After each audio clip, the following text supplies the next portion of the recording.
Hi friends, welcome back to our channel. ఎలా ఉన్నారండి? అందరూ బాగున్నారా? ముందుగా అందరికీ శివరాత్రి శుభాకాంక్షలండి.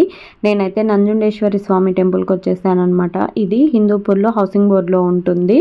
ఈ గుడిలో బాబాగారి టెంపుల్ కూడా ఉంటుంది. ఈ రెండు గుడులు ఒకే ప్రాంగణంలో ఉంటాయన్నమాట. ఇటు సైడ్ బాబాగారి గుడి, ఇటు సైడు నంజుండేశ్వరి స్వామి గుడి. ఇక్కడ అభిషేకం చాలా బాగా జరిపించారండి. ఇక్కడైతే చూడొచ్చు బాబాగారి గుడిలో శివయ్యకు అమ్మవారికి కలశ పూజ అనేది జరిపించారనమాట. వచ్చిన భక్తుల చేత అభిషేకం చాలా బాగా జరిపించారండి.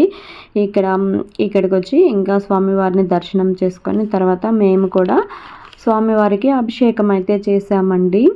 చాలా ఎక్కువ మంది వచ్చారంట. మేము కొంచెం లేట్గా వెళ్ళాము. సో అప్పటికి కూడా ఇంకా చేస్తూనే ఉన్నారనమాట అభిషేకం అనేది.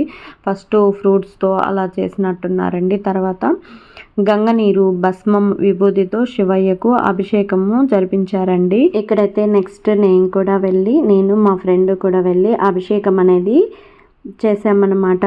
శివయ్యకు ఒక చెమ్ము నీళ్ళతో అభిషేకం చేసినా పొంగిపోతారండి. ఎందుకంటే శివయ్య అభిషేక ప్రియుడు అనమాట.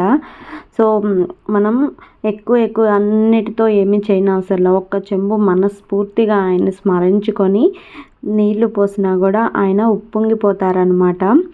చాలా బాగా సంతోషం అనిపించింది నాకైతే. శివాలయం ఇంకా అట్లా వెళ్తూ ఉంటాను, బట్ ఎప్పుడు ఇలా శివయ్యకు అభిషేకం అనేది జరిపించలేదన్నమాట. చాలా హ్యాపీగా ఫీల్ అయ్యాను అనమాట. వీడియోనైతే చూసేయండి.